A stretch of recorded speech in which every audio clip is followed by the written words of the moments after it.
L'info présentée par Mickaël Texier. Au sommaire aujourd'hui, un nouvel équipement pour les marsouins du 2e RIMA. Oui, c'est le Félin, c'est le nom de ce tout nouvel équipement de combat des marsouins. Les soldats sont en phase d'appropriation. Nous avons assisté aussi aux répétitions de l'Acmé, opéra du Sartois Léo Delibes, qui se jouera à la salle des concerts.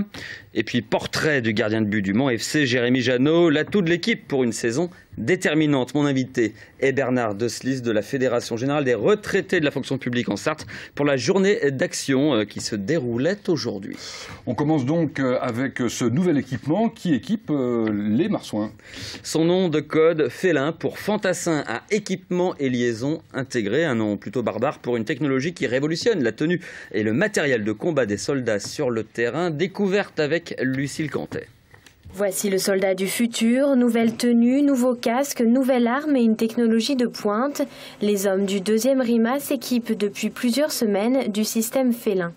Donc du haut vers le bas, nous avons un casque en Kevlar de nouvelle génération. Équipé d'une griffe, on peut mettre plusieurs systèmes d'équipement de tête, dont celui que vous pouvez voir là, c'est l'oculaire de vision déportée qui nous permet d'observer sans dévoiler notre corps. En descendant, nous avons un gilet complet qui comprend un système radio, un système de géolocalisation type GPS, un système de traitement de données qu'on appelle l'interface homme-machine. Le fusil aussi a évolué. Grâce à une visée déportée, le militaire peut désormais surveiller une zone sans s'exposer aux tirs ennemis. Et la capacité de tir n'est plus la même. La portée est passée de 300 mètres à 600 mètres de jour. Ça va générer une grosse plus-value dans le domaine du tir, de l'observation, déceler sans être vu, pouvoir tirer à des plus grandes distances et pouvoir donc porter des coups tout en étant toujours de la même manière protégé. Plus de 600 hommes du 2e RIMA seront équipés du système Félin. La formation doit durer 9 semaines. Les orages de la journée ont donné du travail aux pompiers sartois. Oui, effectivement, ils sont sortis une dizaine de fois aujourd'hui, depuis ce matin, pour des inondations de caves ou garages chez des particuliers. Les orages, accompagnés de pluies plus ou moins violentes, ont traversé une partie de la Sarthe tout au long de la journée. Leur intensité s'est concentrée essentiellement sur le secteur de la Flèche, où les pompiers ont dû intervenir 7 fois. Seuls des dégâts matériels ont été constatés. Et puis une disparition qui inquiète à Coulennes. Le patron de la brasserie de la Paix n'a plus donné signe de vie à sa famille depuis vendredi dernier. Frédéric Basset, présenté comme dépressif, est parti sans papier, ni argent, ni téléphone. Une recherche pour disparition inquiétante a été lancée par la police qui est joignable au 02 43 61 68 00. Un mot d'éducation avec une annonce faite par le directeur des services académiques, Emmanuel Roy. Oui, aujourd'hui, Emmanuel Roy qui a effectivement annoncé la création d'une nouvelle CLIS en Sarthe, une classe d'inclusion scolaire. Elle sera mise en place dès lundi à l'école Jean Massé du Mans et accueillera 12 élèves souffrant de déficience cognitive. Je vous propose d'écouter Emmanuel Roy. Nous nous sommes rendus compte avec l'inspectrice en charge de la scolarisation des enfants handicapés que, après la rentrée, du fait de déménagement et de nouvelles notifications de la MDPH, il y avait la nécessité d'ouvrir une CLIS, déficient cognitif, sur le Mans. Je n'ai pas souhaité attendre. Ces élèves sont aujourd'hui accueillis dans des classes ordinaires, ils ont auprès d'eux des AVSI, mais mon souhait c'était de respecter au maximum la notification. Donc, voilà, puis le directeur des services académiques a aussi évoqué aujourd'hui la mise en place des 24 heures des maternelles, une opération qu'il a envie d'organiser dans le département afin de valoriser le jeu comme outil pédagogique. Social, les retraités sont en colère. Oui, entre 200 et 300 d'entre eux ont bravé la pluie ce matin pour manifester dans les rues du Mans. Pour en parler, Bernard Deslis, secrétaire départemental de la Fédération Générale des Retraités de la Fonction Publique. Bonjour. Bonjour. Alors, ce qui vous a poussé dans la rue, c'est la défense du pouvoir d'achat avant tout des retraités, c'est bien ça? Oui, si vous voulez, mais il y a 3 revendications principales. La dégradation du pouvoir d'achat, mais aussi... Alors, parlons d'abord du pouvoir d'achat. Alors, au niveau du pouvoir d'achat, notamment pour les basses pensions, il est bien connu que de plus en plus de personnes âgées, retraitées, surtout des femmes qui vivent seules, sont dans des situations de grande précarité et touchent, pour certaines, le le minimum de 777 €. Je crois que c'est l'allocation de solidarité. C'est la même chose d'ailleurs dans la fonction publique, ça je tenais à le dire. La moyenne a été calculée par l'INSEE en 2012 à 1216 €. Je crois que c'était pour 2010. 2012 c'est l'étude et 2010 c'était l'objet de l'étude. Absolument. Et cette moyenne, elle est très... C'est vraiment une moyenne. Les hommes, c'est autour de 1500 €, je pense, et les femmes, c'est moins de 1000 € en moyenne. Donc un pouvoir d'achat insuffisant. Voilà. Et j'imagine les projets de nouvelles taxes de 0,15% puis 0,3% en 2014. Alors ça, bien sûr, ça va accentuer les difficultés au niveau du pouvoir d'achat, oui. C'est vrai que la mesure qui est annoncée dans le projet de loi pour la sécurité sociale ne concerne que les retraités imposables. Et là, je peux donner une information. Sur environ 15 millions de retraités en France, il y a 7 millions de retraités qui seraient concernés. Donc ça veut dire que ces 0,15 ou 0,30% toucheraient ces 7 millions de retraités. Mais si je donne ce chiffre, c'est pour dire que les retraités sont loin d'être des nantis, puisque 45% seulement sont imposables. Et mais là, ça touche les imposables. Alors là, ça ne touche que les imposables. Pourquoi vous refusez cette taxe de 0,15% pour financer la protection sociale sur les retraités imposables? Disons que nous ne sommes pas contre une participation des retraités pour la dépendance notamment, mais pas sous cette forme-là. Nous serions pour une cotisation sociale assise sur l'ensemble des revenus, y compris ceux du patrimoine, et pas par un impôt, parce que ça, on peut considérer que c'est un impôt.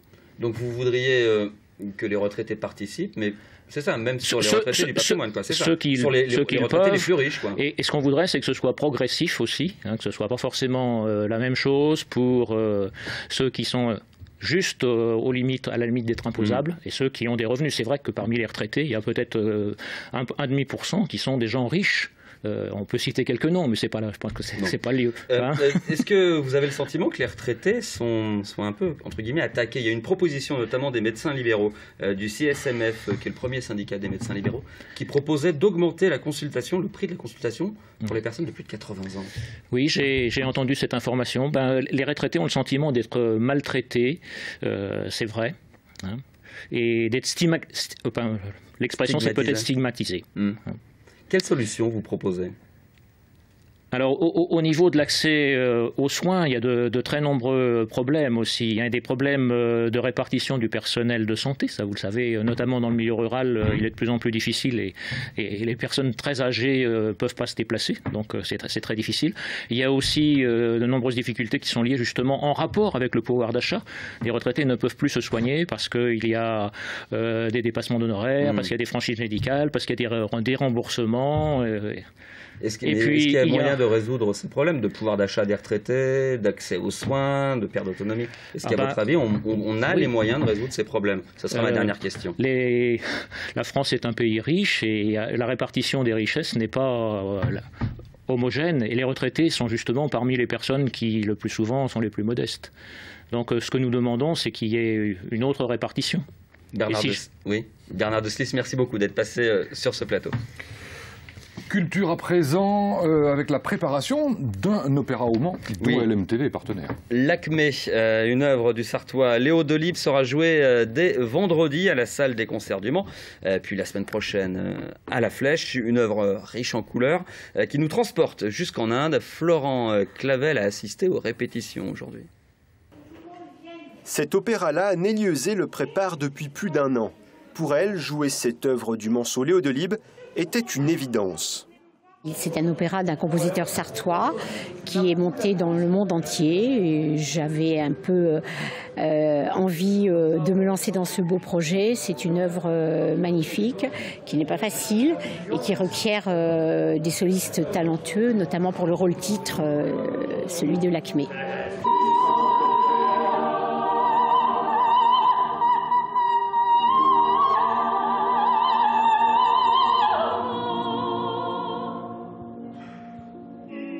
L'histoire d'un amour impossible entre une déesse hindoue et un Britannique, elle se passe au XIXe siècle. Couleurs, danse, musique et chant en français, cet opéra se veut accessible.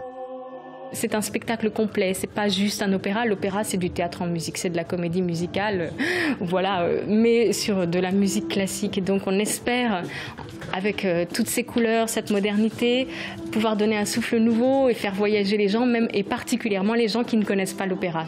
50 personnes à diriger, dont 30 choristes du chœur d'Orphée du Mans. À 3 jours de la représentation, de nombreux détails restent à régler. Tu vas passer là, pas dans la zone interdite, tu vas qu'on te voit passer. C'est-à-dire que je passe devant ceux qui sont assis directement. Ouais. Et je viens réceptionner là. C'est aussi bien. Normalement, un spectacle comme ça se monte en 3 semaines. Là, on a 1 semaine pour le monter. C'est un track positif, c'est une énergie, c'est quelque chose qui nous maintient en alerte. Un track que beaucoup évacuent en coulisses, dans une ambiance bon enfant. J'ai un chapeau colonial, c'est bizarre parce que moi je suis hindoue, moi, je suis pas anglaise. Bon écoute, moi j'ai quoi ce qu'il faut. J'ai quand même, c'est épouvantable. Le pari de Nelly Euzet est osé. L'opéra ne s'adresse pas qu'aux adultes avertis. D'ailleurs, des scolaires sont déjà attendus à la salle des concerts. Voilà, représentation donc de l'Acmé de Léo Delibes, samedi à 20h et dimanche à 15h à la salle des concerts du Mans. Sport à présent, où l'on parle d'un des atouts principaux de Le Mans FC, son gardien de but. Et effectivement, Jérémy Janot a fait un début de saison parfait. L'ancien Stéphanois allie qualité technique et expérience, ce qui fait la différence sur le terrain, mais aussi dans le vestiaire. Rencontre avec Alexis Babin et Laure Girard. Ça me fait plaisir. Jérémy Janot, 35 ans aujourd'hui, le nouveau dernier rempart du Mans FC, mais reste à jamais lié à l'AS Saint-Etienne et dans le cœur des supporters stéphanois. Preuve en est cette visite inopinée de 2 fans inconditionnels des Verts venus spécialement pour lui souhaiter bon anniversaire aujourd'hui au camp d'entraînement Manceau. Les supporters Verts, ils sont fidèles et j'arrive pas à m'expliquer comment j'ai marqué autant de gens, quoi, tu vois. Ils viennent le jour de mon anniversaire, ils habitent à je sais pas combien de kilomètres d'ici, c'est incroyable, quoi. C'est quelqu'un qui a humainement qui est grandiose. C'est quelqu'un qui en a dans la tête. C'est pas le simple joueur de foot. Voilà, il a ce petit côté en plus. Jérémy, une figure incontournable du football français et un poste de gardien de but qui lui était prédestiné.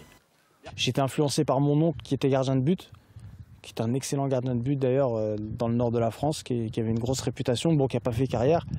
Mais il était extraordinaire et tous les dimanches quand j'allais le voir, il me régalait et je me suis dit, à 5 ans, quand j'ai pris ma première licence à Valenciennes, j'ai fait gardien de but, c'était naturel. En fait, je pense que je suis né gardien de but, quoi. 15 années de carrière au plus haut niveau, une valeur ajoutée pour le club Manceau. Une expérience qu'il cherche justement à transmettre à ses jeunes partenaires. C'est un garçon qui aime s'entraîner, Jérémy. C'est difficile de le laisser au chaud, il faut qu'il sorte tous les jours, qu'il s'entraîne. Donc il aime le football, il aime vraiment le football. Et ça, pour moi, c'est le plus beau des messages qu'on peut passer aux jeunes. Je suis vraiment venu ici pour apporter, essayer de faire grandir Quentin et Maka, apporter mon expérience au groupe, bien sûr être performant, parce que gagner le respect de ses coéquipiers, c'est d'abord en étant performant, et ensuite essayer de transmettre pour justement mon futur métier d'être un jour entraîneur. Jérémy compte bien vivre pleinement ses 2 années de contrat au Mans avant de retrouver son giron stéphanois. Et à noter que Jérémy Janot sera l'invité d'Alexis Babin dans Prolongation spéciale football lundi, après la quotidienne info sur LMTV bien sûr. Merci Mickaël. Dans un instant, c'est la météo puis l'actu vue par. On se retrouve pour parler avec des entrepreneurs d'un sujet qui nous intéresse tous, l'emploi.